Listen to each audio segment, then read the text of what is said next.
Iran তাদের পরমাণু স্থাপনাগুলো আবারও মেরামত করছে। সম্প্রতি প্রকাশিত একটি স্যাটেলাইট চিত্র বিশ্লেষণ করে এমনটি দাবি করেছে মার্কিন গণমাধ্যম সিএনএন। সিএনএন বলছে, পরমাণু স্থাপনাগুলো সক্রিয় করে ইরান তাদের চুক্তির শর্ত ভঙ্গ করেছে। প্রকাশিত স্যাটেলাইট চিত্রে দেখা গেছে টানেলের ভেতর চলাচল করছে ট্রাক।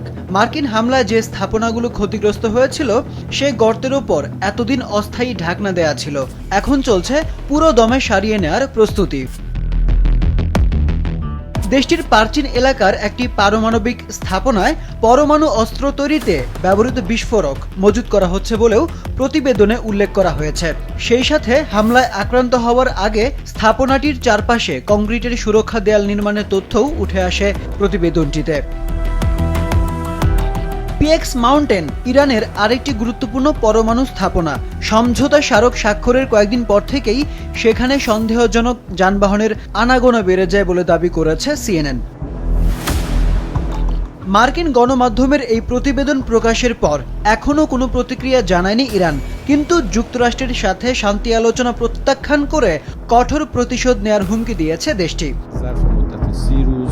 আরিফ উদ্দিন নবীন, মাছরাঙা, নিউজ ডেস্ক।